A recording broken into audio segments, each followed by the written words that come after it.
चौड़े गिरिराज जी को अपनी कनिष्ठिका उंगली के नाखून में धारण कर लिया।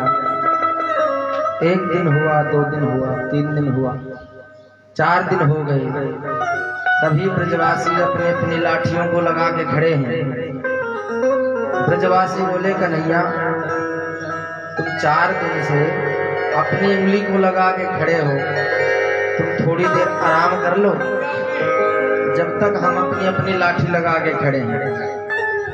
कन्हैया बोले, तुम्हारे इन लाठियों में इतनी ताकत नहीं है जो मेरे गिरिराज जी के भार को सहन कर सके। ब्रजवासी बोले, तो क्या लाला, तू क्या समझता है, तू ही धारण कर रखा है, तेरी नेक सी तो उंगली, और नेक सी उंगली में जब तू उठा सकता है तो क्या हमारी हजारों लाठियां नहीं सहन कर सकती। कन्हैया बोले, तुम्हारी इन हजारों लाठियों में वो ताकत नहीं है, क्योंकि मैं भगवान हूँ इसलिए मैंने धारण कर लिया। एक सखा बोले, आयो भगवान, मुंह धोबो तो आयो ना, अब बन के बैठो भगवान। सखा बोले, पहले हटा तो सही अंगुली। और जैसे ही भगवान ने अपनी अंगुली थोड़ी सी नीचे करी कि सब लाठियां चुट चुट करके टूट गई। जैसे लाठियां टूटी, सभी ब्रजवासी बोले, लाला कि तेरे गिरिराज जी को तू ही संभाल, हमारे बस की बात तो नहीं है। फिर से कन्हैया ने गिरिराज जी को उठा लिया। एक ब्रजवासी ने कहा, कन्हैया एक बात बता, तेरे अंदर इतनी ताकत कहाँ से आई? हमने हजारों लाठियां लगा के खड़े हो गए, फिर भी तेरे गिरिराज जी का भार सहन नहीं कर पाई, और तेरी नेक सी पतली सी उंगली 7 कोस लंबे चौड़े गिरिराज जी का भार सहन कर लिया। कारण क्या है? इतनी ताकत आई तो आई कहां से? कन्हैया बोले, बताऊं, तुम जो 4 दिन से टकटकी लगा के मेरी तरफ देख रहे हो ना, तो जो तुम्हारी ताकत थी वो सब मेरे अंदर आ गई। इतने में एक सखा ने कहा, अच्छा तभी तो आजकल हम इतने कमजोर हो गए। अरे हमें क्या पता, अरे लाला अभी तक तू माखन मिश्री चुराता था, अब ताकत भी चुराने लग गया। कन्हैया बोले, बताऊं मेरे अंदर ताकत कहाँ से आई? सखा ने कहा, बताओ।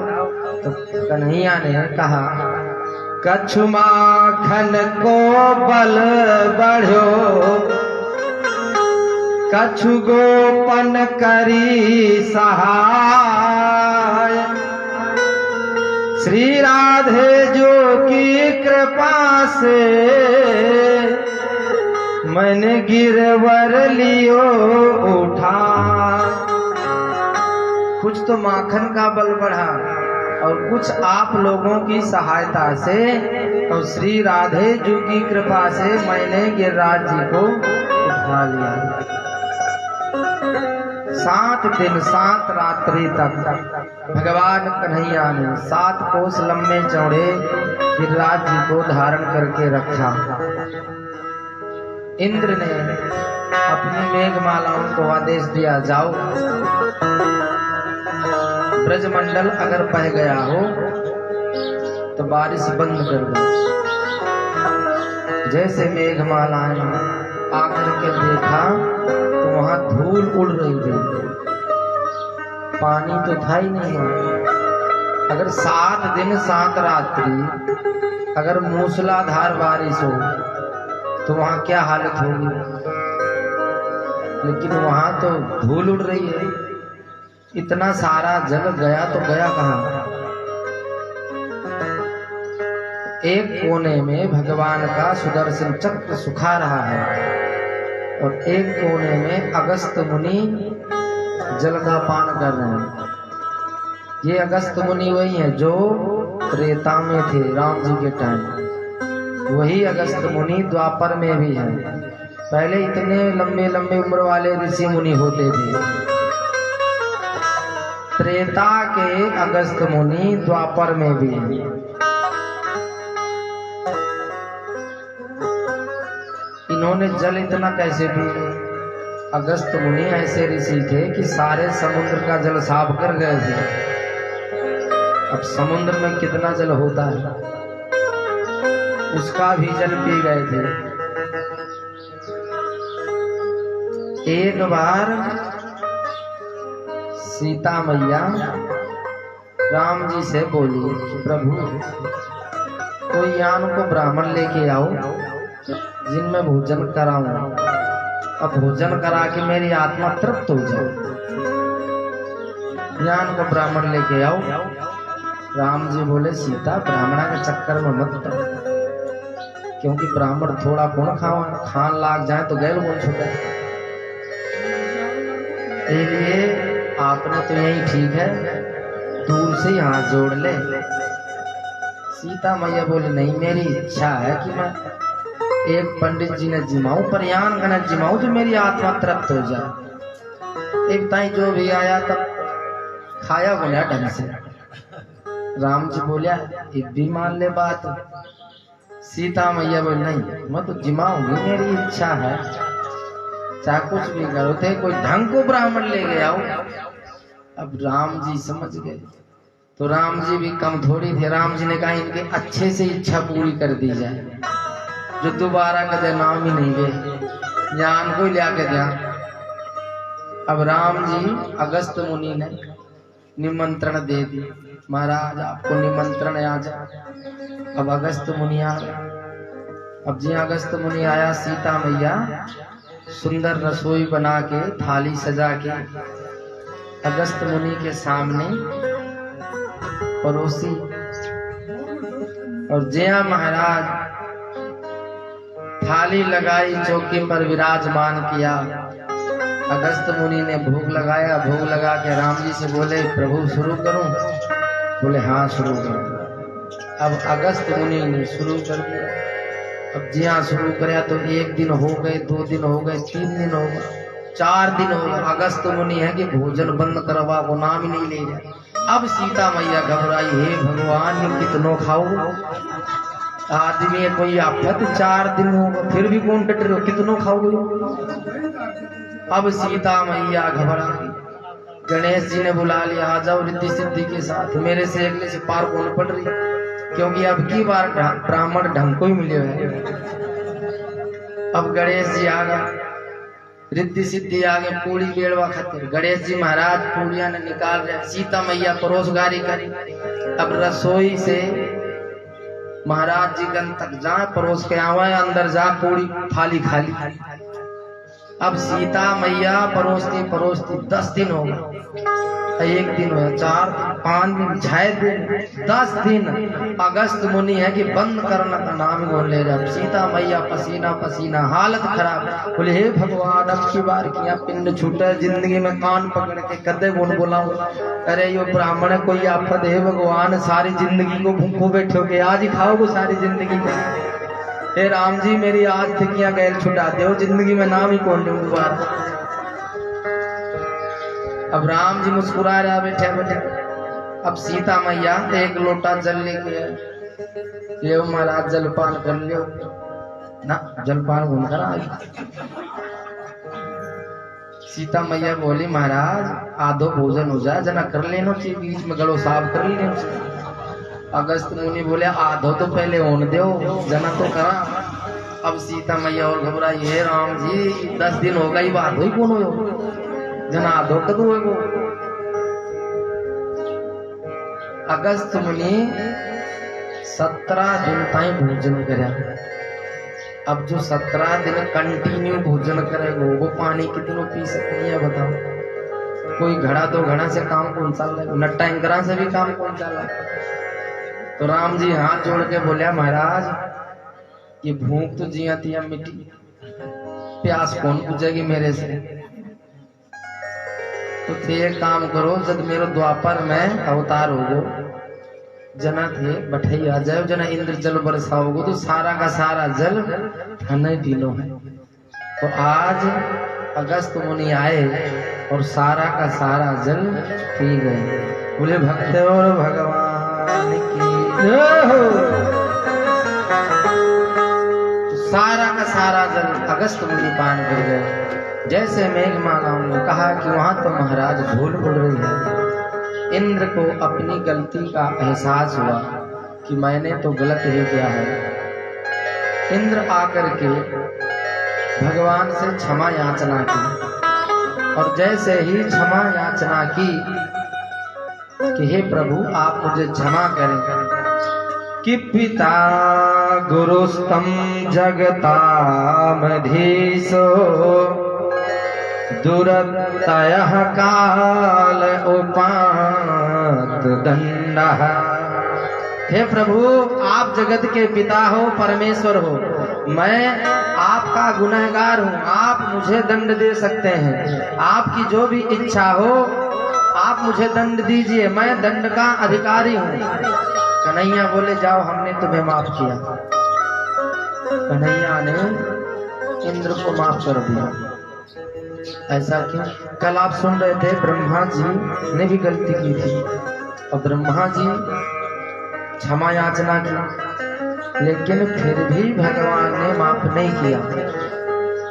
एक शब्द भी नहीं बोले कि हमने तुम्हें माफ किया या नहीं किया, और इंद्र को कह दिया कि जाओ हमने तुम्हें क्षमा किया। ऐसा क्यों? गलती दोनों ने की है, फिर ये भेदभाव क्यों? गलती दोनों ने जरूर की है, लेकिन गलती में अंतर है।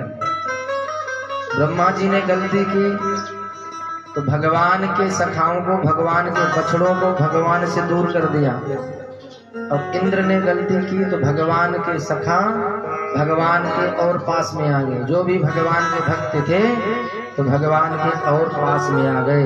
तो जो भगवान के भक्तों को भगवान से दूर करता है, परमात्मा उससे कभी बात नहीं करता, और जो भगवान के भक्तों को भगवान के समीप ला के रख देता है, वो चाहे कितनी ही बड़ी गलती क्यों ना हो, भगवान उसे क्षमा कर देते हैं। इसीलिए भगवान ने इंद्र को क्षमा किया पर ब्रह्मा जी को नहीं किया।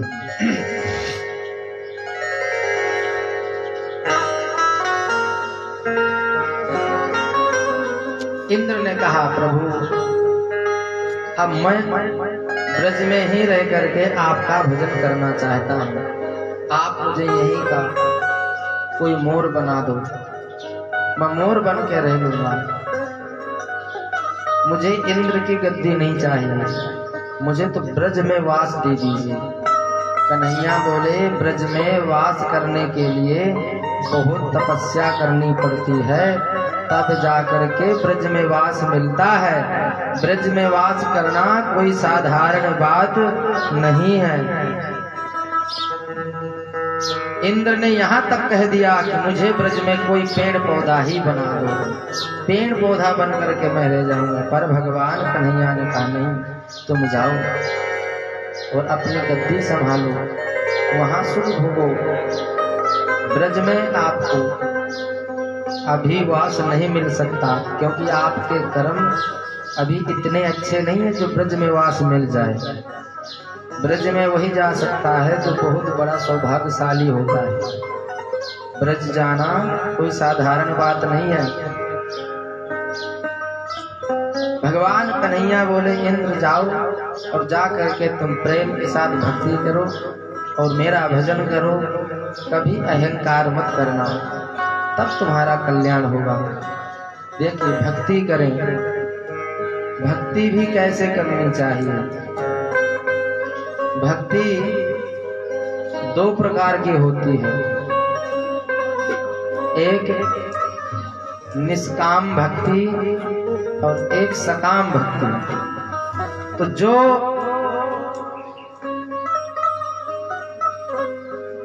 निष्काम भक्ति की जाती है वह भक्ति श्रेष्ठ मानी जाती है, और जो सकाम भक्ति की जाती है वो श्रेष्ठ भक्ति नहीं मानी जाती। निष्काम का मतलब जिस भक्ति में किसी भी प्रकार की कोई कामना ना हो, और सकाम भक्ति का मतलब होता है जिस भक्ति में कामना हो, वो है सकाम। तो निष्काम भक्ति श्रेष्ठ होती है। हाँ जी, जीताराम जी मेघवाल एक सूट और 10 रुपए भेंट कर रहे हैं। जय श्री राम।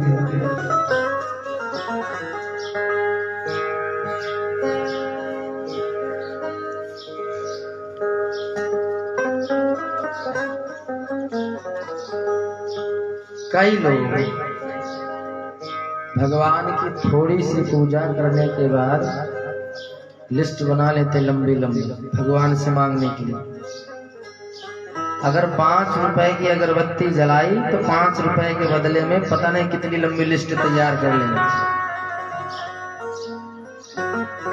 वो भक्ति श्रेष्ठ नहीं मानी जाती है। क्या भगवान को पता नहीं है कि मेरे भक्त को क्या चाहिए? जब हम भगवान की पूजा पाठ करेंगे, भक्ति करेंगे, तो भगवान सब जानता है। भगवान के सामने कहने की कोई जरूरत नहीं है। जब आप भगवान के दरबार में जाओगे तो भगवान सब कुछ जानता है कि मेरे भक्त को कब, किस समय, किस चीज की आवश्यकता है, वो अपने आप पूरी करता है।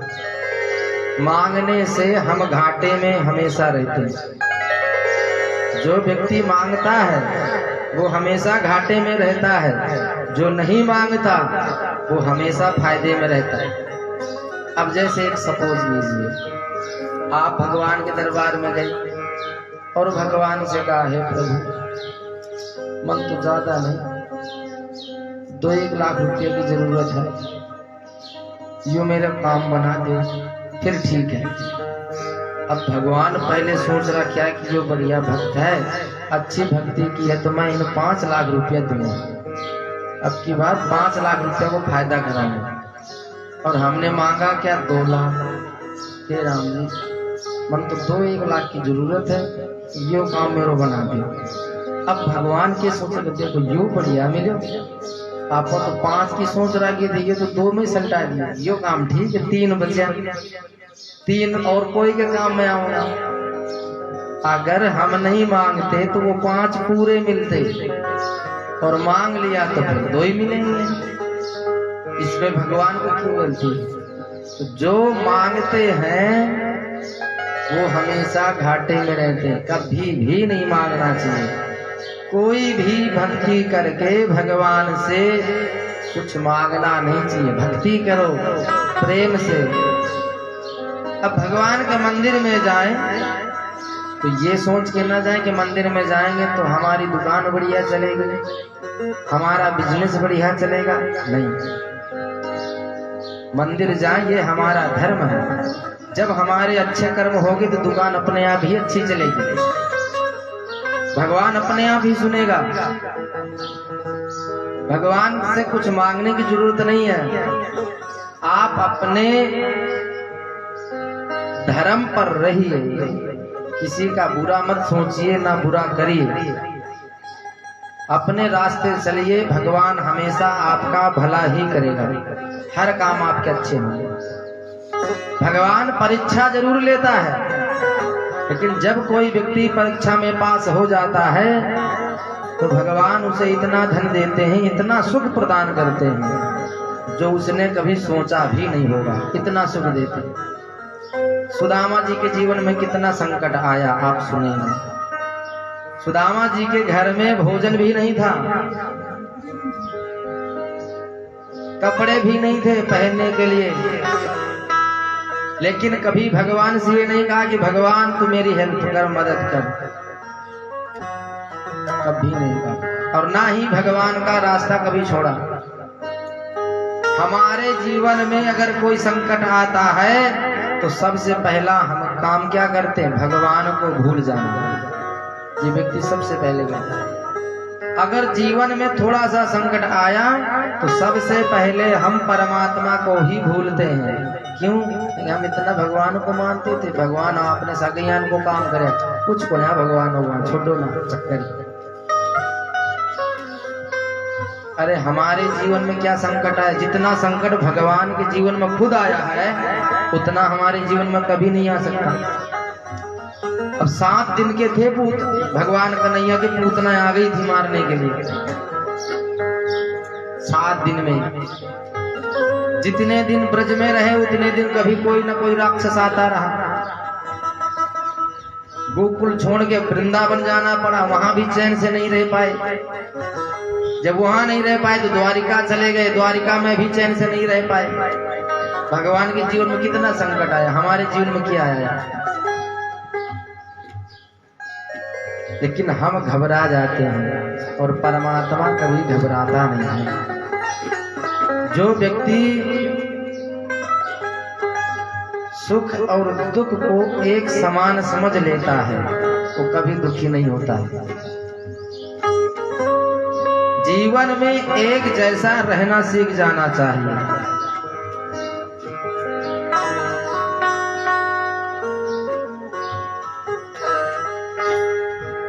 कि सुख में फूलो मती, दुख में तड़पो मती, प्राण जाए मगर नाम भूलो मती। अगर सुख आ जाए तो फूलो मत, फूलना नहीं चाहिए। लेकिन होता क्या है, अगर भगवान ने सुख दे दिया तो फिर हम अपने आप को ही भगवान मान लेते हैं। अगर दुख दे दिया तो व्यक्ति तड़पने लग जाता है। यही समस्या है। सुख में फूलो मती तो दुख में तड़पो मती, और प्राण जाए मगर नाम भूलो मती। प्राण भले चले जाए मगर परमात्मा का नाम भूलना नहीं चाहिए। भगवान का रास्ता कभी भी नहीं छोड़ना चाहिए, चाहे जीवन में कितना ही संकट क्यों ना आ जाए। और जो भगवान का रास्ता कभी नहीं छोड़ता, भगवान उसे एक दिन इतना सुख देते हैं जो उसने कभी सोचा भी नहीं होगा। तो भक्ति हो कैसे? निष्काम भाव से। जो भी हम भक्ति करें उस भक्ति में किसी भी प्रकार की कोई कामना नहीं होनी चाहिए। भक्ति 3 रास्ते हैं भक्ति के: विश्वास, संबंध और समर्पण। सबसे पहला विश्वास होना चाहिए। अगर विश्वास होगा तो ही हमारी भक्ति श्रेष्ठ होगी। अगर विश्वास नहीं होगा तो हम बीच में ही छोड़ देंगे। दूसरा संबंध, भगवान से संबंध होना चाहिए। संबंध कैसा? कोई भगवान को भाई मान के पूजता है, कोई पिता मान के पूजता है, कोई सखा मान के पूजता है, कोई पुत्र मान के पूजता है, कोई पति मान के पूजता है। जैसे मीरा जी ने पति मान के पूजा। तो भक्ति में संबंध होना चाहिए। बिना संबंध के भक्ति श्रेष्ठ नहीं होती है। तीसरा समर्पण भाव। समर्पण भाव होना चाहिए। कैसा? हे प्रभु मैं तेरा और तू मेरा, अब तू जाने तेरो काम जाने। तू जैसा रखेगा वैसा मैं रहने के लिए तैयार हूँ।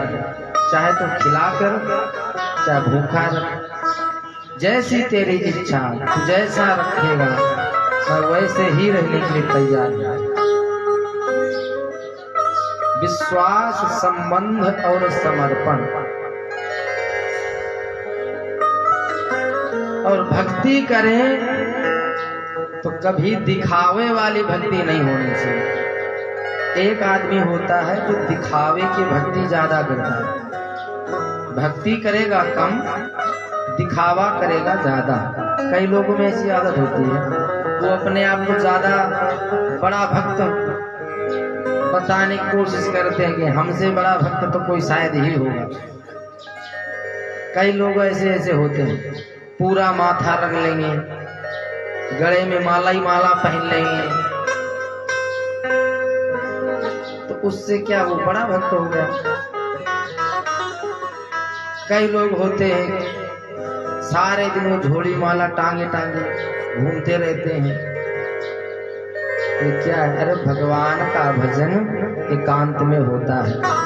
भगवान का भजन दुनिया को दिखाने के लिए नहीं होता है। भगवान का भजन भगवान को दिखाने के लिए होता है। भगवान को रिझाने के लिए है, दिखाने के लिए थोड़ी होता है। वो भजन करेंगे कम, दिखावा करेंगे ज्यादा।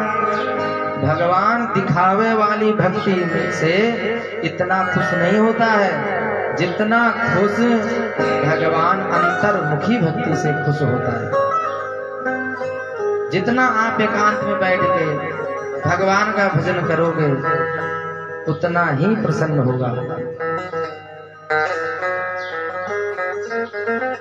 भगवान कन्हैया को अब गौ चराने की भी अनुमति मिल गई। भगवान कन्हैया अपने बलदाऊ भैया के साथ सखाओं के साथ गौ चराने के लिए जाने लगे। जैसे ही एक दिन वन में पहुंचे तो भगवान कन्हैया को भूख लगी। तो भगवान कन्हैया ने अपने सखाओं को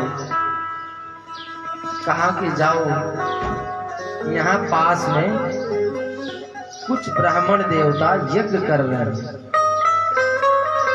आप उन ब्राह्मणों के पास जा करके कुछ खाने पीने की सामग्री लेकर के आ जाओ।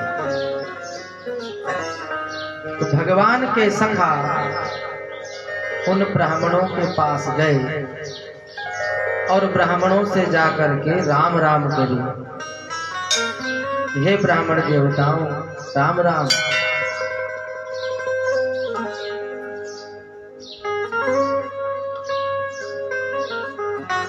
लेकिन ब्राह्मणों ने भगवान के सखाओं से राम राम भी नहीं किया।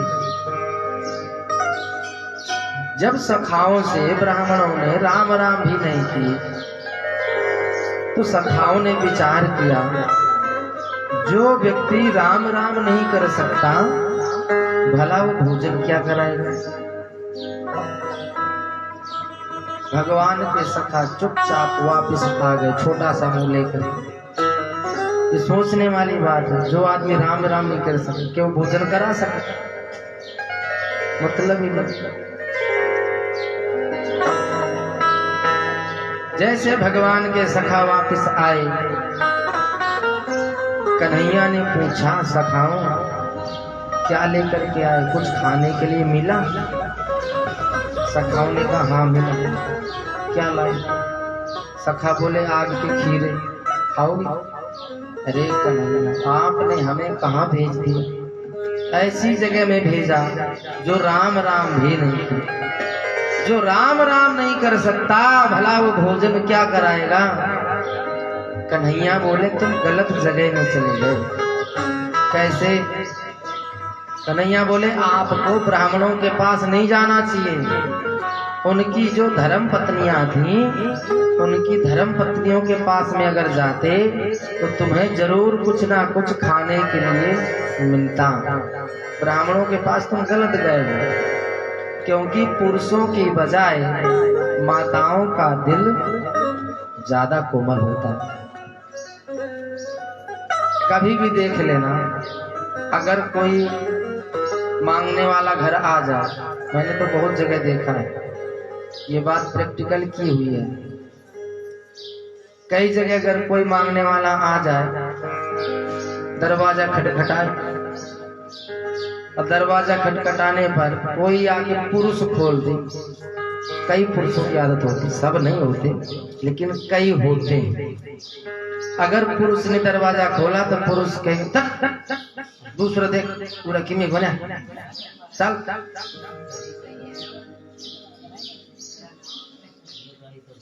लेकिन अगर उस पुरुष की जगह कोई स्त्री दरवाजा खोले तो उसको भगाएगी नहीं, चाहे कुछ ना कुछ दे पर देगी जरूर, चाहे पानी ही पिला के क्यों ना भेजे, पर अपने घर से खाली हाथ नहीं भेजेगी। क्योंकि उस स्त्री को पता है कि जैसे मेरे बेटे को भूख लगती है ऐसे ही ये भी किसी का बेटा होगा, इसे भी भूख लगी होगी। चलो बेचारा ने भोजन करा दिया। क्योंकि माताओं का हृदय बड़ा कोमल होता है, और माताएं कभी भी अपने घर से खाली हाथ नहीं भेजती। पुरुष भेज देती माँ।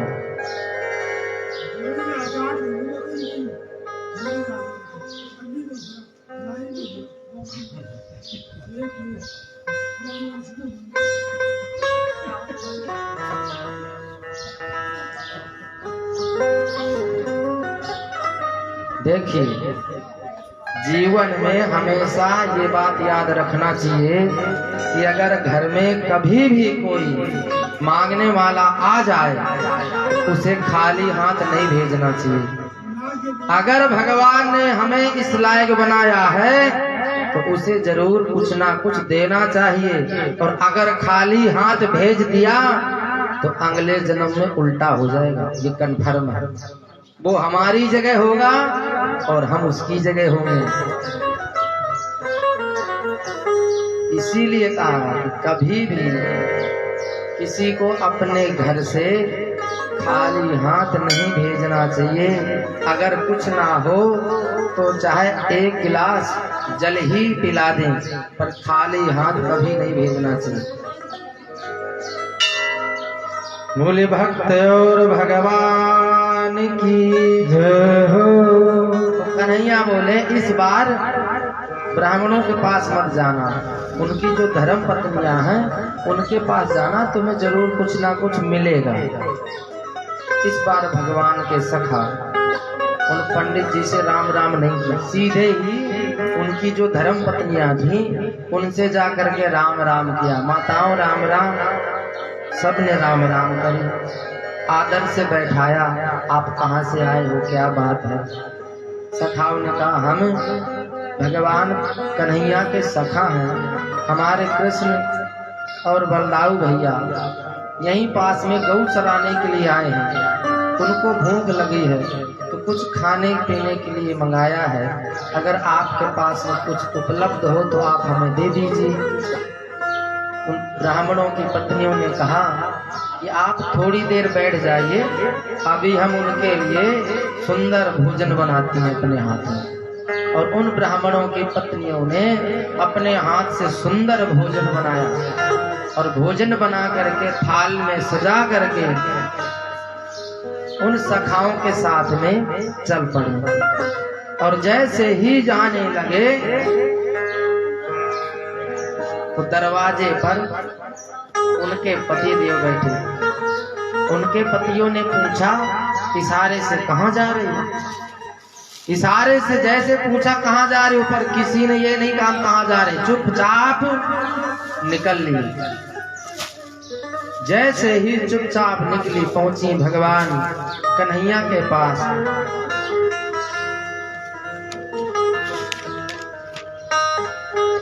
जैसे कन्हैया के पास पहुंची तो कन्हैया ने पहले स्वागत किया कि स्वागतम वो महाभागा आस्ताम करवाम किम। आप आई हो, मैं आपका स्वागत करता हूँ, बताइए आपकी क्या इच्छा है, किस कारण से आपका आगमन हुआ? ब्राह्मणों की पत्नियों ने कहा कन्हैया हमारी तो एक ही इच्छा है। क्या इच्छा है?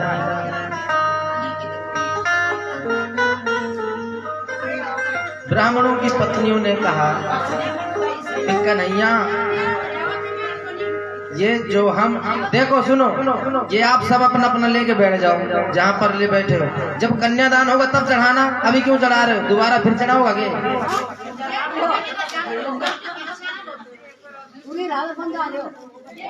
चढ़ा दो मन के, दोबारा और चढ़ाओ।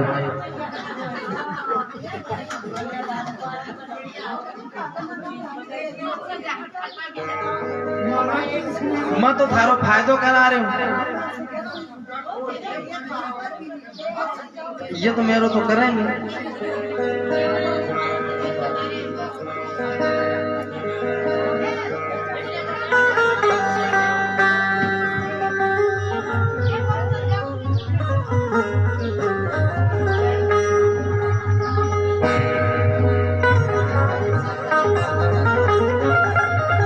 ब्राह्मणों की पत्नियों ने कहा, हे कन्हैया, हमारी एक ही इच्छा है, ये जो भोजन हम बना करके लाई हैं, इस भोजन को हम आपको अपने हाथ से खिलाना चाहते हैं, और वो भी अपनी गोद में बैठा के। अगर आपने ये हमारी इच्छा पूरी कर दी तो हमारा जीवन धन्य हो जाएगा। कन्हैया बोले, ये इच्छा मैं आपकी पूरी कर देता हूँ। और भगवान कन्हैया ने उन ब्राह्मणों की पत्नियों की गोद में बैठ करके उनके हाथ से भोजन किया। वो ब्राह्मणों की पत्नियां कितनी धन्य रही होंगी जिन्होंने भगवान को अपनी गोद में बैठा करके भोजन कराया हो। भला वो साधारण नारी रही होंगी, और वो तो जंगल में जाके तो भजन किया नहीं, वो कहीं नहीं गई भगवान का भजन करने, अपने घर में ही रही थी। उनसे जो टूटा फूटा नाम लिया गया वो लिया, लेकिन जो भी लिया प्रेम से लिया, और भगवान के दर्शन भी हो गए। उन्होंने कोई माला फेरने के लिए नहीं गई थी कहीं, घर में रह करके ही जो भी किया। ये नहीं कि भगवान को प्राप्त करने के लिए जंगल में जाना पड़े, ऐसा कुछ नहीं। व्यक्ति घर में रह करके भी भगवान की कृपा को प्राप्त कर सकता है। अगर सच्ची लगन हो, भगवान के प्रति सच्चा प्रेम हो, तो व्यक्ति कहीं भी रह करके भगवान का भजन कर सकता है। जैसे ही भोजन किया, कन्हैया बोले, अब तो हमने आपकी इच्छा भी पूरी कर दी, अब आप अपने घर जाओ। सबने हाथ जोड़ के कहा, कन्हैया, अब हम घर नहीं जाएंगे। कन्हैया बोले, क्यों? ब्राह्मणों की पत्नियां बोली कि जब हम अपने घर से आ रही थी तो हमारे पति देव ने हमसे पूछा था कि कहाँ जा रही हो, पर हमने उन्हें कोई जवाब नहीं दिया, बिना बताए आए थे। अब घर जाते ही हमारे पति देव हमसे लड़ाई करेंगे, मारेंगे, क्योंकि बिना बताए आए हैं। कन्हैया बोले, नहीं, आप जाओ, पहले से ज्यादा तुम्हारे पति तुम्हारा मान सम्मान करेंगे, मेरा आशीर्वाद है। पहले से भी ज्यादा तुम्हारे पति तुम्हारा मान सम्मान आदर सत्कार करेंगे, तुम जाओ। क्योंकि बाबा तुलसीदास जी कहते हैं, जा पर कृपा राम के होई,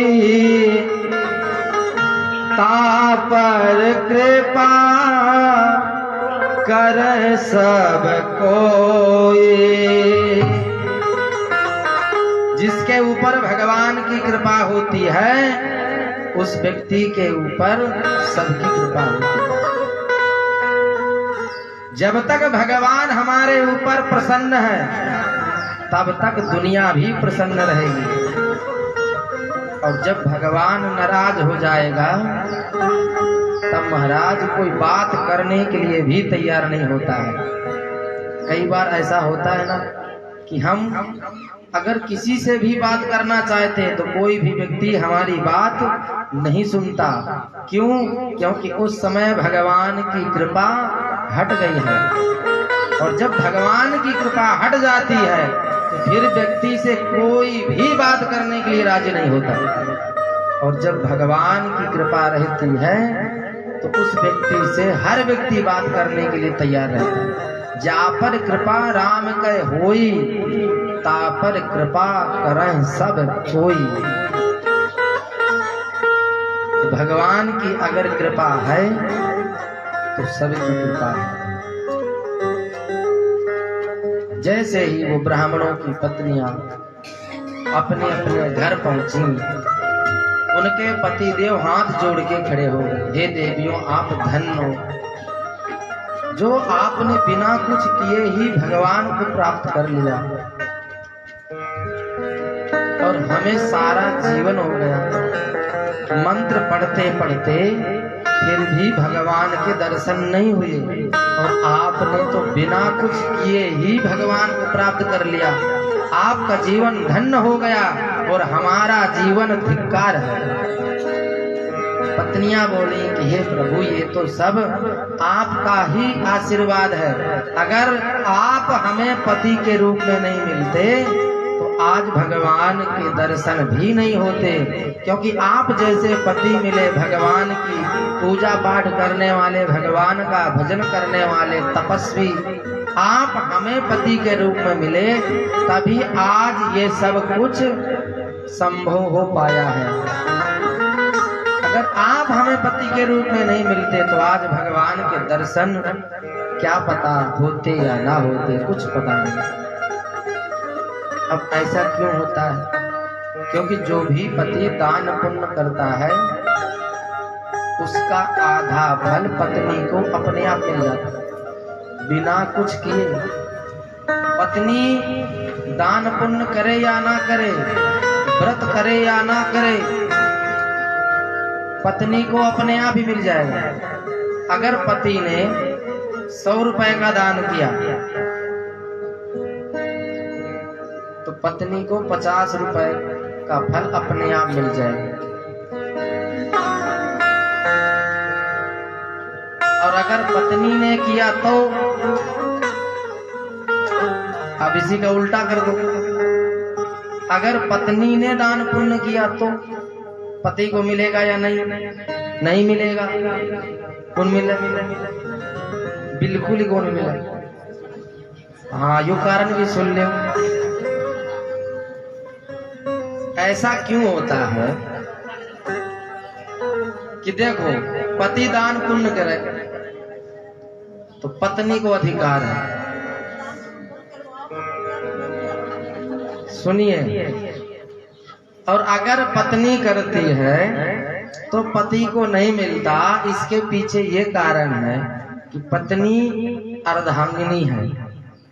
अर्धांगिनी का मतलब आधे हिस्से की हकदारनी है। पति कुछ भी करेगा उसका आधा मिलेगा। पति की प्रॉपर्टी में पत्नी का आधा अधिकार है। पत्नी पियर में जाके भी आधो ले लेगी। पत्नी का वो पावर है, पति आपके पियर भी चली जाएगी तो भी ले लेगी आधे। पति ने देना पड़ेगा। और यहाँ बताओ, पति भी ले सकेगा? पति के ले लेंगे, पति कौन ले सकेगा? अब देखो, पत्नी को अर्धांगिनी कहा जाता है। यो नाम सुनिया हो? कौन सुनिया? सुनिया हो? अच्छा, पति को अर्धांगना कहा जाता है, सुना? क्यों कौन सुनो? क्योंकि वो होता ही नहीं है। जो होता है वही तो सुनेंगे, अब जो होता ही नहीं है तो वो कैसे सुनेंगे? अर्धांगिनी होती है तो सुना है, अर्धांगना होता ही नहीं है तो कैसे सुनेंगे? पत्नी ले ले महाराज, अब पति देव ने देना पड़े, हालत खराब कर दे पति। अब जब से यो बीजेपी की सरकार आई है तब से तो पूछो ही मना, सारो अधिकार।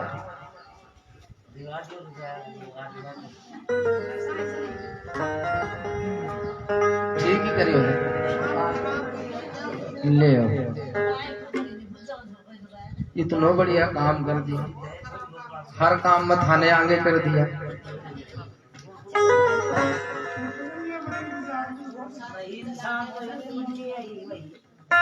बोले भक्त और भगवान की जय हो।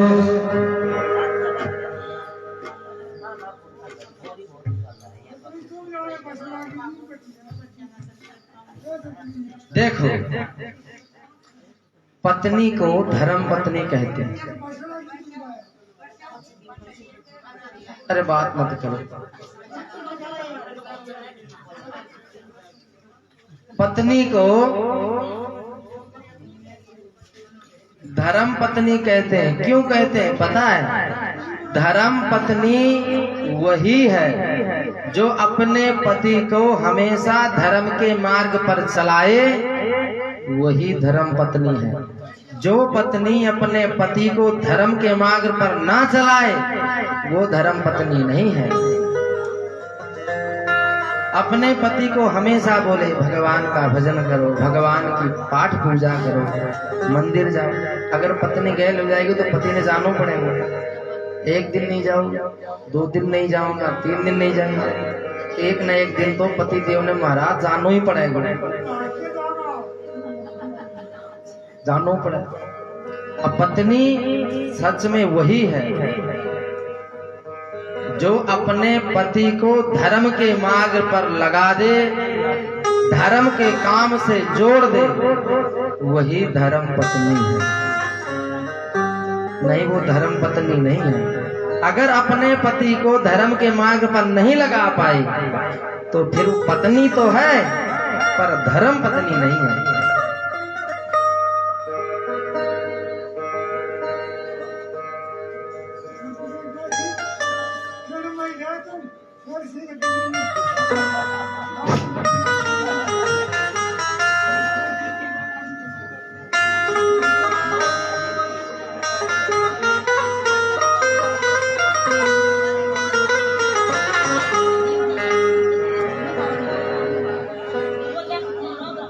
अब भगवान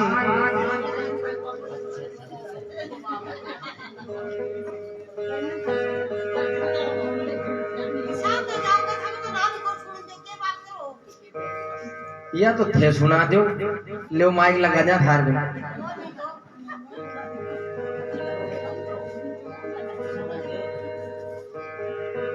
मैं थे सुना दो और मैं सुन लेगा। हाँ हाँ, वो तो मैं था ना कह रहा हूँ।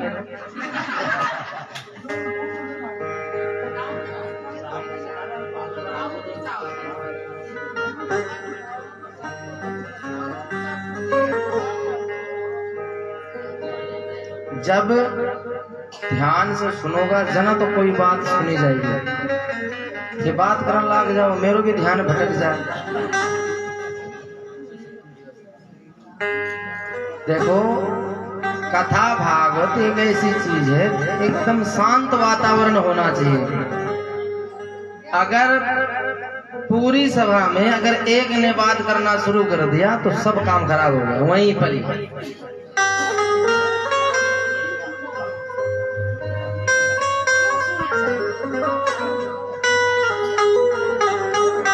तो भागवत के रास पंचाध्याय में प्रवेश करें। जो भागवत का पंच प्राण है, रास लीला, जो भगवान कन्हैया ने ब्रज में रास लीला की गोपियों के साथ में,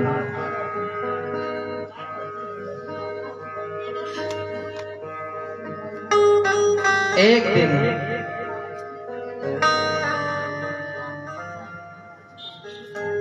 कार्तिक मास पूर्णमासी तिथि को भगवान कन्हैया ने यमुना के किनारे बांसुरी का निनाद किया। और जैसे ही बांसुरी बजाई तो ब्रज में जितनी भी गोपियां थीं, सबको ऐसा लगा कि कन्हैया हमारा नाम ले ले करके हमें बुला रहे हैं। निशम्म गीतम नदनं वर्धनम ब्रज स्त्रियः कृष्ण ग्रहीत मानसः। अर्धरात्रि में जैसे ही बांसुरी का निनाद किया तो हर गोपी को ये लगा कि कन्हैया हमारा नाम ले ले करके हमें बुला रहे हैं। और जो गोपी जो काम कर रही थी उस काम को वहीं पर छोड़ दिया और दौड़ पड़ी भगवान कन्हैया से मिलने के लिए। इतना पागल हो गई गोपियां भगवान के प्रेम में कि सभी गोपियों ने अपनी सारी सुध बुध खो बैठी। उन्हें यही नहीं समझ में आ रहा कि हम क्या कर रही क्या नहीं कर रही, क्या करना चाहिए क्या नहीं करना चाहिए। क्योंकि जब कोई व्यक्ति भगवान के प्रेम में पागल हो जाता है तो फिर व्यक्ति अपनी सारी सुध बुध खो बैठता है। फिर उसे यह नहीं पता रहता कि मैं भूखा हूं या प्यासा हूं, मैं क्या कर रहा हूं क्या नहीं कर रहा। फिर तो उसे केवल एक ही दिखता है, परमात्मा कैसे मिले। सभी गोपियों ने जो जो काम कर रही थी उस काम को वहीं छोड़ करके और भगवान कन्हैया से मिलने के लिए चल पड़ी। और जैसे ही गोपियां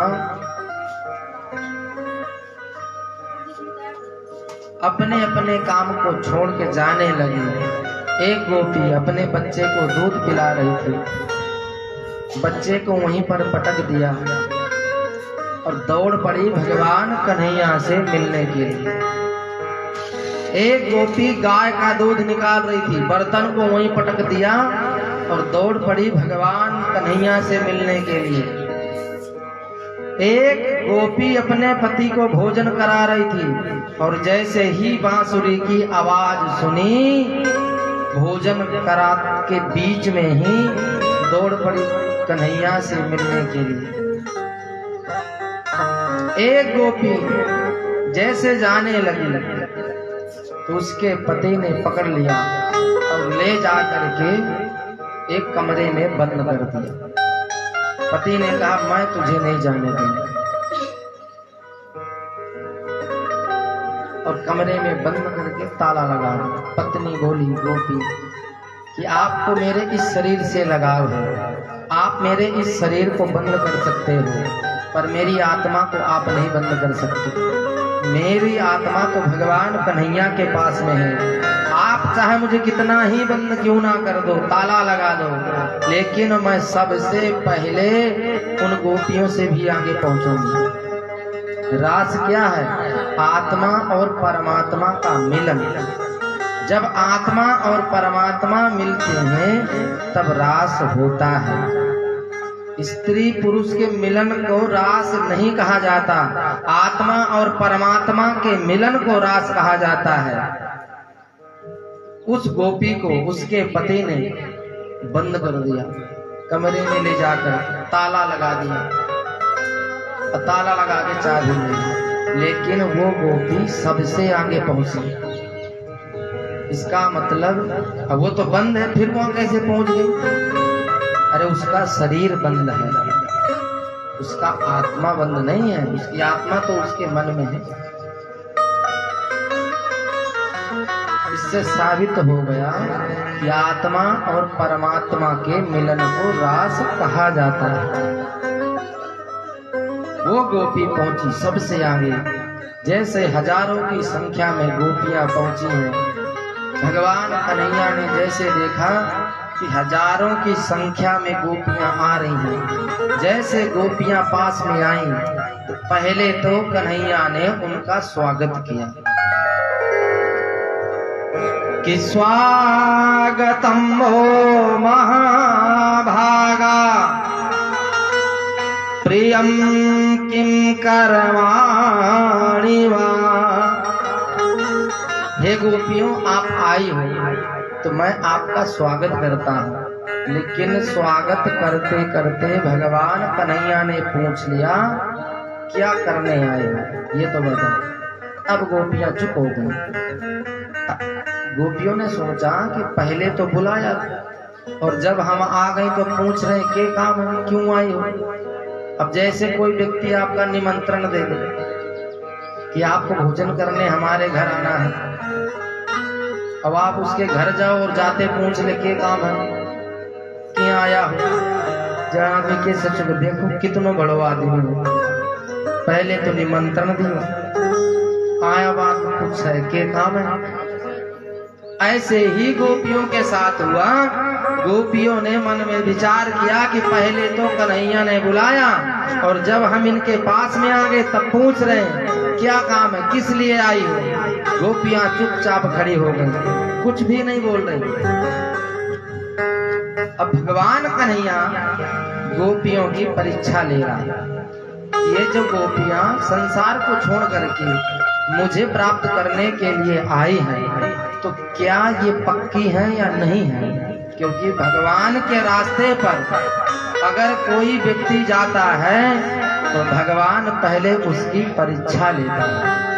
कोई भी व्यक्ति क्यों ना हो, अगर कोई व्यक्ति भगवान के मार्ग पर जाएगा तो सबसे पहले उसकी परीक्षा लेगा भगवान। अब परीक्षा कैसे लेगा? सबसे पहले उसका धन हरता है। भगवान का यह मुख्य काम है। सबसे पहले उसके जीवन में पहले संकट ही संकट देगा।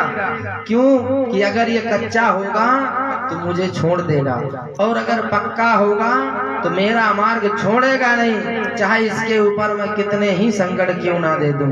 जब कोई व्यक्ति भगवान का मार्ग नहीं छोड़ता, चाहे कितने ही संकट क्यों ना आ जाएं, तब भगवान उसके जीवन में खुशी प्रदान करता है। भगवान पहले बहुत परीक्षा लेता है। भगवान जब परीक्षा लेता है तो महाराज बहुत बड़ी परीक्षा लेता है। अब जैसे कोई भी व्यक्ति संसारिक ही मान लीजिए, अगर आपके घर में कोई व्यक्ति आ जाए, कोई भी व्यक्ति अगर आपके घर में आ जाए तो क्या आप सीधे ही उस व्यक्ति को अपने घर की ताला चाबी संभला दोगे? क्यों? क्योंकि डर लगा है कि तो माल पानी लेके न पार बोले, क्योंकि विश्वास नहीं होता है। लेकिन जब कोई व्यक्ति अपने घर में रहने लग जाता है, विश्वास जीत लेता है, तो फिर उस व्यक्ति को पूरा घर संभला के आदमी चले जाते कि नहीं जाते? क्योंकि विश्वास हो जाता है कि ये चोरी बेईमानी करने वाला नहीं है। लेकिन जब तक विश्वास नहीं होता तब तक कोई अपने घर का ताला चाबी उसे नहीं देते। इसी तरह भगवान है। जब संसारिक व्यक्ति परीक्षा ले सकता है तो वो तो परम पिता परमात्मा है, भला वो क्यों नहीं लेगा? वो भी तो परीक्षा लेगा कि मेरा भक्त पक्का है या कच्चा है। अब भगवान ने परीक्षा लेना शुरू किया। कन्हैया बोले, गोपियों तुम किस लिए आई हो ये तो बताओ। गोपियां कुछ नहीं बोली। कन्हैया बोले, अच्छा तुम इसलिए आई हो कि यमुना जी के दर्शन नहीं किया था, अब दर्शन हो गए, अब आप जाओ। दर्शन तो कर ही लिया, अब आप अपने घर जाओ। गोपियां कुछ नहीं बोली। कन्हैया बोले, अच्छा तो आप इसलिए आई हो कि पूर्णमासी के चांद के दर्शन नहीं किए थे, तो अब दर्शन भी हो गए, अब आप अपने घर जाओ। फिर भी गोपियां कुछ नहीं बोली। अब कन्हैया ने तीसरा प्रश्न बड़ा कठोर किया। कन्हैया बोले, अच्छा तो आप इसलिए आई हो क्योंकि आपके पति सुंदर नहीं है, इसलिए यहाँ आ गए। अरे गोपियों, ये कहाँ का धर्म है कि अर्धरात्रि में अपने पति को छोड़ करके दूसरे पुरुष के पास जाना? ये कहाँ का धर्म है? ये अच्छी बात नहीं है। जाओ अपने पति की सेवा करो, अपने पतियों के पास जाओ। गोपियां कुछ नहीं बोल रही, केवल गोपियां सुन रही हैं। कन्हैया ही बोल रहे हैं। कन्हैया बोले, गोपियों तुम जाओ और जा करके अपने पति की सेवा करो। जो नारी अपने पति की सच्चे मन से सेवा कर लेती है, उस नारी को किसी भी देवी देवता की पूजा करने की जरूरत नहीं होती।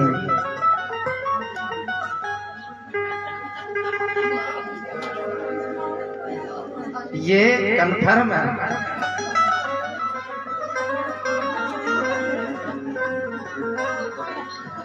अब ले सामने हंसी आ रही।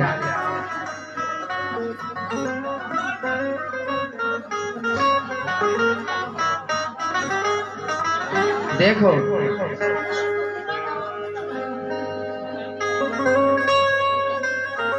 पतिव्रता नारी में जो ताकत होती है वो किसी में भी नहीं होती। भगवान भी डरता है पतिव्रता नारी से। हम लोग तीर्थ यात्रा में जाते हैं, गंगा स्नान करने के लिए जाते हैं, क्यों?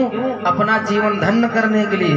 लेकिन जब कोई पतिव्रता नारी गंगा स्नान करने के लिए जाती है तो तीर्थ भी अपने आप को धन्य मानता है कि आज एक पतिव्रता नारी के चरण मेरे तीर्थ यात्रा में पड़े, मैं धन्य हूँ। तो तीर्थ भी अपने आप को धन्य मानता है। इतनी ताकत होती, लेकिन होनी चाहिए महाराज पतिव्रता। पतिव्रता नाम की ही नहीं, कर्म की होनी चाहिए। पतिव्रता नारी के नियम होते हैं, मैं भी बताऊंगा कि क्या क्या नियम होते हैं पतिव्रता नारी के। पतिव्रता नारी को क्या करना चाहिए? सती अनुसुईया का नाम सुना होगा।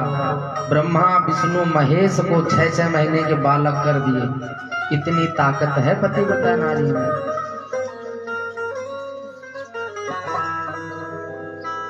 लेकिन महाराज होनी चाहिए पतिव्रता नारी। अत्रि मुनि 12 वर्ष तपस्या करके उनकी समाधि जब खुली तो उनकी समाधि खुलते ही अत्रि मुनि ने अनुसुईया जी से जल मांगा और वहां जल नहीं था, सूखा पड़ा हुआ था। अनुसुईया जी ने विचार किया कि 12 वर्ष के बाद मेरे पति ने केवल मुझसे जल मांगा है और आज अगर मैं अपने पति जल भी ना पिला पाई तो फिर मेरा जन्म लेना ही धिक्कार है। उसी समय गंगा मैया को याद किया कि हे गंगा मैया, अगर मेरे पतिव्रता धर्म में थोड़ी सी भी अगर ताकत है तो आप यहीं पर प्रकट हो जाओ। और उसी समय गंगा मैया प्रकट हो गई और तुरंत गंगा मैया प्रकट होते ही सती अनुसुईया ने अपने पति को जल पिला दिया। जिस गंगा मैया को प्रकट करने में 3-3 पीढ़ियां लग गई, उस गंगा मैया को प्रकट करने में अनुसुईया जी को 5 मिनट भी नहीं लगे। इतनी शक्ति होती है। लेकिन वो पतिव्रता, पत्नी के लिए एक ही धर्म है, एक ही नियम है, एक ही पूजा है। क्या? बाबा तुलसीदास जी ने लिखा है, एक ही धर्म एक व्रत ने एक ही धर्म एक व्रत ने काय वचन मन पति पद प्रेमा वचन पति पद प्रेमा। एक ही धर्म एक व्रत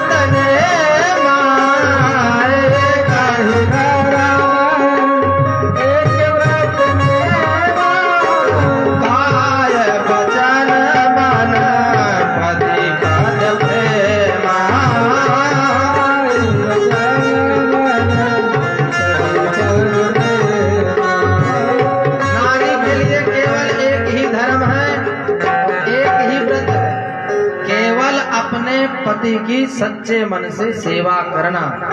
और जो नारी अपने पति की सेवा नहीं करती उस नारी का कभी भी कल्याण नहीं होता। कई नारी ऐसी होती है जो अपने पति की तो सेवा नहीं करेगी और भक्तानी बन जाए बड़ी।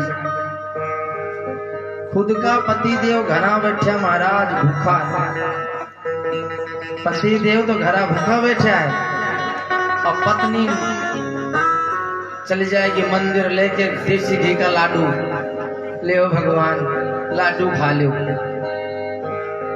क्या उस नारी के ऊपर भगवान कभी प्रसन्न होंगे? कभी नहीं होंगे। भगवान भी सोचेंगे अरे खुद का भगवान ने तो भूखा बैठा,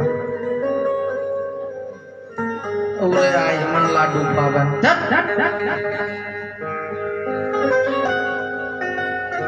पत्नी का धर्म है पहले अपने पति की सेवा करना।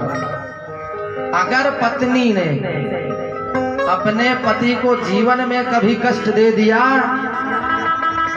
तो नारी का कभी उद्धार नहीं होगा, हमेशा नरक में पड़ी पड़ी सड़ती रहेगी। पति चाहे कैसा भी हो, पति चाहे कैसा भी हो, पत्नी के लिए पति परमेश्वर होता है। और जो नारी अपने पति को परमेश्वर समझ करके पूजती है, वो नारी यहाँ भी सुखी रहती है और वहां भी सुखी रहती है। पति चाहे कैसा भी हो, लूला हो, लंगड़ा हो, बहरा हो, क्रोधी हो, मूर्ख हो, बाबा तुलसीदास जी ने लिखा है कि वृद्ध रोग बस जड़ धन ही ना, वृद्ध रोग जड़ धन ही ना,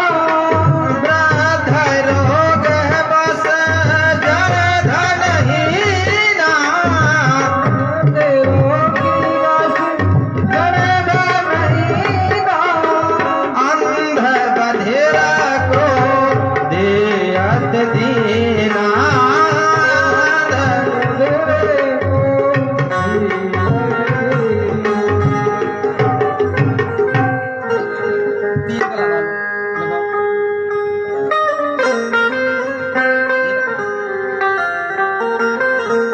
वृद्ध रोग बस जड़धन हीना, अंध बधिर क्रोधी अति दीना। चाहे बूढ़ा हो, रोगी हो, धनहीन हो, गरीब हो, बेचारे के पास ना पैसा हो, ज्यादा कमाई ना होती हो, अंध बधिर, अंधा हो, बहरा हो, क्रोधी, क्रोधी स्वभाव का हो, अति दीना, दीन दुखी हो। पति चाहे कैसा भी हो, वो पति पत्नी के लिए परमेश्वर है। अगर ऐसे भी पति का अपमान करती है, कैसे?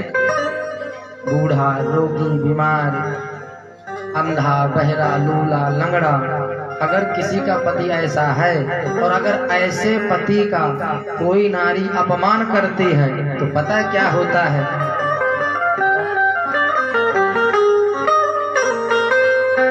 ऐसे हो पति कर किए अपमान, ऐसे हो पति कर किए अपमान, ऐसे हो पति कर किए अपमान, ऐसे हो पति कर किए अपमान। नारी पावयम पुर दुख नाना, नारी पावयम पुर दुख नाना, नारी पावयम पुर दुख नाना, नारी पावयम पुर दुख नाना। अगर ऐसे भी पति का कोई नारी अपमान करती है, वो नारी यमराजपुरी में पड़ी पड़ी सड़ती रहती है, उसका कभी कल्याण नहीं हो सकता। इसलिए नारी को चाहिए कि अपने पति का भूल से भी अपमान ना करे। अब कई नारियां होती हैं, अपमान करता महाराज बार बोल लगा, पट्ट देसी कर दिया। सही बात है, इतनो जल्दी पति देव को अपमान करेंगे कि पूछो। अपुन करे जो ज्यादा पढ़ी लिखी हो, बीए, एमए, बीएससी, एमएससी वेरो के करके बैठी रहे और 1 मिनट में पति देव को अपमान कर दिया। अगर पति ने एक शब्द कह दिया, पत्नी 2 कहेगी। डटे को ना। पतिव्रता 4 प्रकार की होती है। 4 प्रकार की पतिव्रता नारी होती है, एक प्रकार की नहीं, 4 प्रकार की। 4 प्रकार की कौन कौन सी पतिव्रता नारी है आप सुनिए। कि जग पतिव्रता 4 विधियां ही, जग पतिव्रता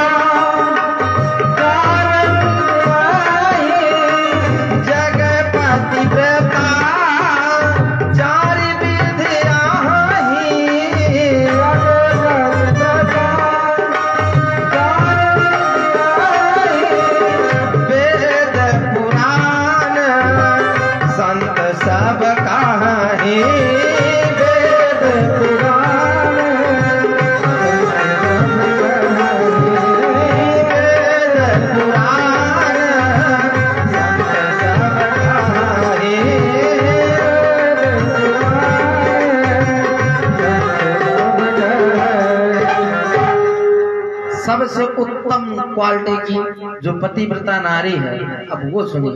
उत्तम के अस बस मन माही, उत्तम के अस बस मन माही, उत्तम के अस बस मन माही, उत्तम के अस बस मन माही, सपन हुआन पुरुष जग माही, सपन हुआन पुरुष जग माही, सपन हुआन पुरुष जग माही। उत्तम के अस बस मन माही, सपने आन पुरुष जग नाही। उत्तम क्वालिटी की पतिव्रता नारी वो है जो स्वप्न में भी अपने पति के अलावा दूसरे पति का चिंतन नहीं करती, जो अपने पति के अलावा स्वप्न में भी दूसरे पति को ना देखती हो, वो है उत्तम क्वालिटी की पतिव्रता नारी। और दूसरे नंबर वाली मध्यम परिपति देखहु कैसे, मध्यम परिपति देखहु कैसे, मध्यम परिपति देखहु कैसे, मध्यम परिपति देखहु कैसे, भ्राता पिता पुत्र निज जैसे, भ्राता पिता भ्राता पिता पुत्र निज जैसे, भ्राता पिता पुत्र निज जैसे। मध्यम क्वालिटी की नारी वो है जो दूसरे पुरुष को देखे तो कैसे देखे, भ्राता पिता पुत्र निज जैसे।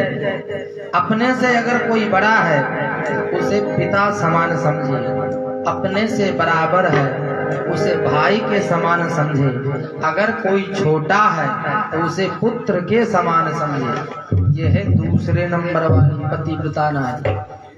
और तीसरे नंबर वाली धर्म विचारी समुझ कुल राही, धर्म विचारी समुझ कुल राही, धर्म विचारी समुझ कुल राही, धर्म विचारी समुझ कुल राही, सोनिक अस्तित्व श्रुति अस कहाई, सोनिक अस्तित्व श्रुति अस कहाई। तीसरे नंबर वाली नारी है जो धर्म विचार समुझ कुल रहा, जो धर्म को विचार करके कुल में रहे कि ये तो अपना धर्म है, कुल में रहना पड़ेगा, सास ससुर की तो सेवा करना ही पड़ेगा, रोटी बना के तो गालना ही पड़ेगा। ये क्या है? तीसरे नंबर वाला जो खाली धर्म को विचार करके रहती हो। चौथे नंबर वाली सबसे बड़े है। 3 तक तो ठीक थे, अब चौथे नंबर वाले सुनिए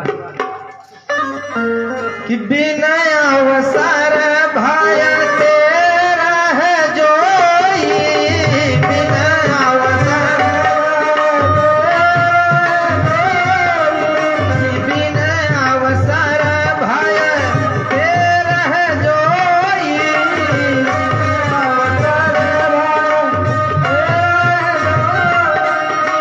जान हुआ धाम नारी जग सोई,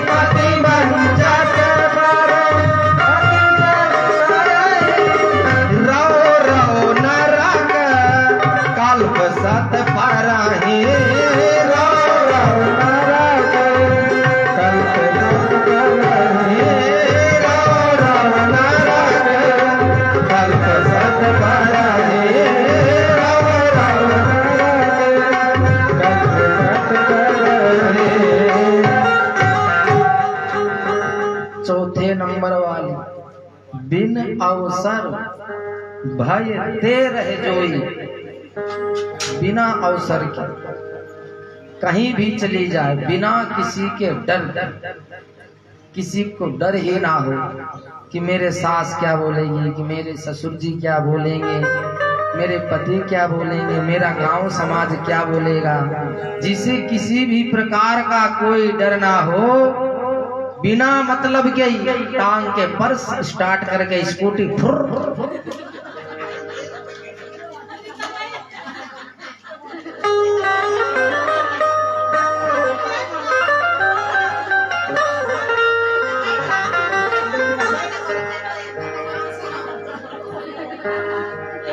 नहीं, ये कोई पर्सनल बात नहीं है,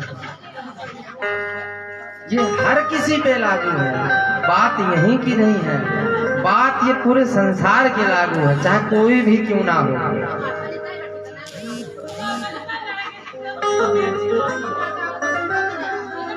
पति वंचक पर पति रति करई, जो अपने पति को छोड़ करके दूसरे के पति से मतलब रखती है, उसका पता क्या होता है? रौरव नरक कल्प सत्र परई। रौरव नाम के नरक में करोड़ों वर्षों तक पड़ी पड़ी सड़ती रहती है। उस नारी का कभी उद्धार नहीं हो सकता जो अपने पति के साथ में छल कपट करती है। उसी नारी का कल्याण होगा जो अपने पति के साथ सच्चा व्यवहार करती है। पतिव्रता नारी की धर्म है। क्या क्या लक्षण है आप सुनिए। जिसने जीवन में, सुनो,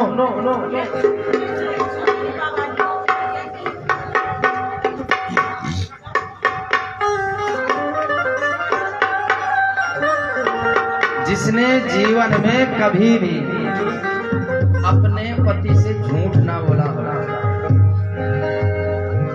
सबसे पहले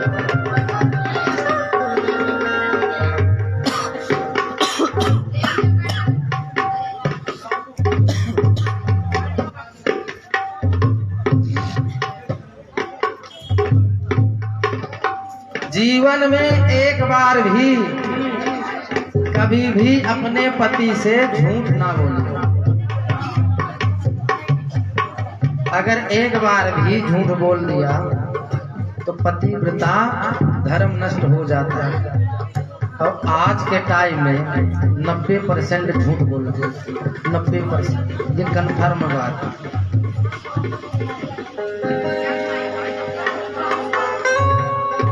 पता है झूठ किया बोलेगा, झूठ भी देखो। अगर कोई दिन पति देवगन बेचारा का पीछा ना हो, कोई दिन ना भी हो, कोई जरूरी थोड़ी है। अब पति देव अगर मांग ले, देखा आज मेरे कन पीछा बने, आज तो दे दो, बाद में ले लिए। पत्नी कन पड़ा भी हूँगा तो भी हारी सुगंध हिलो ही बोले मैं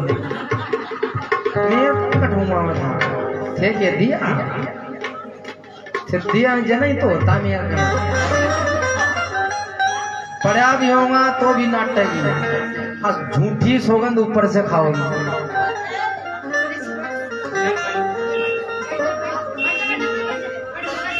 जिसने कभी जीवन में एक बार भी अपने पति को अपशब्द ना बोला, जिसने अपने पति को तू तड़ाका से बोल दिया, अब सुनो क्या बनना पड़ता है। जिसने अपने पति को तू तड़ाका से बोल दिया, अब शब्द बोल दिया, पता अगले जन्म में क्या बनती है बता दो। ये नहीं है कि मैं अपने जेब से बता रहा हूं, लिखा हुआ दिखा सकता हूं आपको, के बनना पड़ा है। अगर एक बार अपने पति को तू बोल दिया, तब तू बोलते ही अगले जन्म में उसे कुतिया बनना पड़ेगा।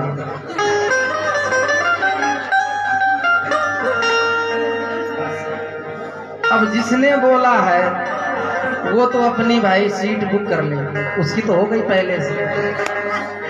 और जिसने नहीं बोला सावधान हो जाना, अब मत बोलियो कोई, नहीं बनना पड़ेगा। तो जो बोल दियो भी कि तो बुक है, वो तो पहले से कन्फर्म हो रही है, भी में तो कोई शंका ही नहीं। अब एक ही चीज हो सके, रोज पति देव से माफी मांगो।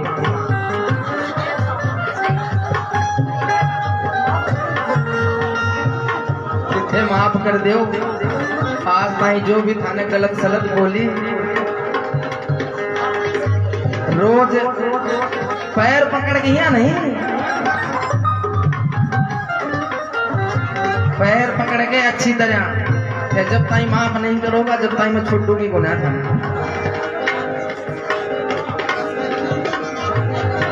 अगर पति देव ने माफ कर दिया तो के मेरो सीट कैंसिल हो जाए,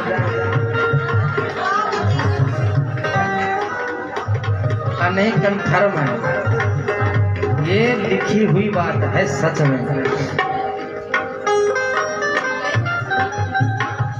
अच्छा सही से बताया, आज तक कौन कौन आपके आदमी ने तू बोले हो, जरा हाथ ऊपर करिए देखा।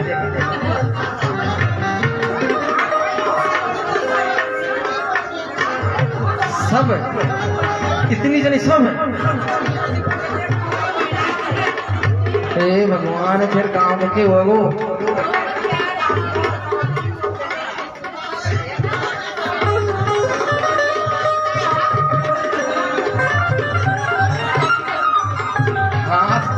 पता है क्यों कौन करे, क्योंकि है ना फिर पांडु आपने सीट बुक होगी।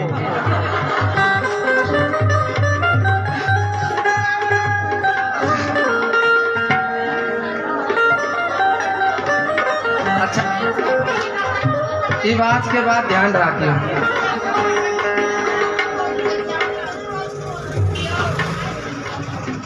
देखो पति क्या है, भगवान है पत्नी के लिए, और अपने भगवान को कभी भी अपशब्द नहीं बोलना चाहिए।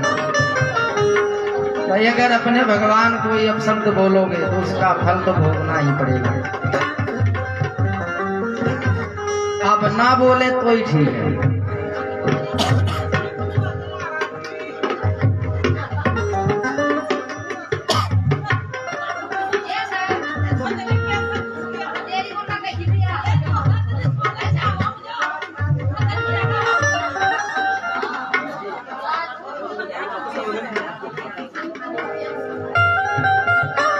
देखो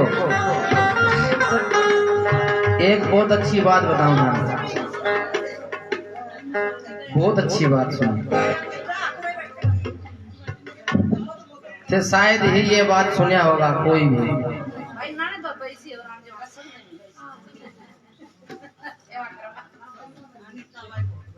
जो भी नारी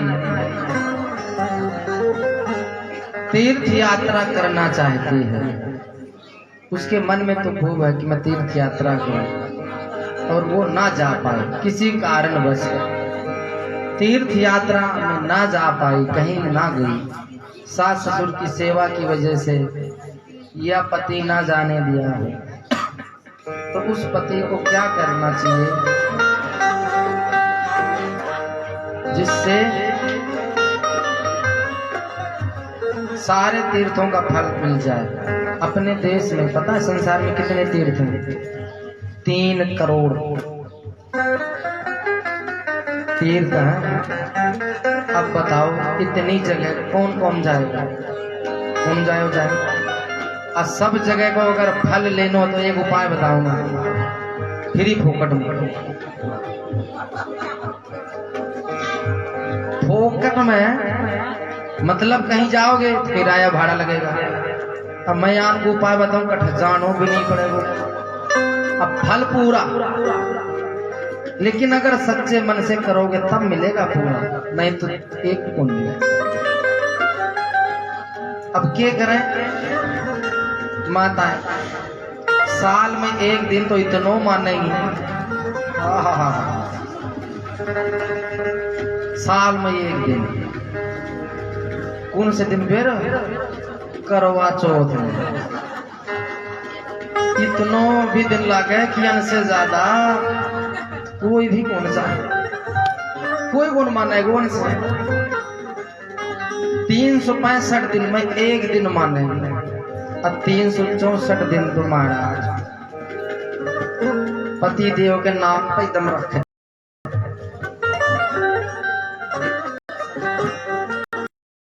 मान सम्मान भी के काम।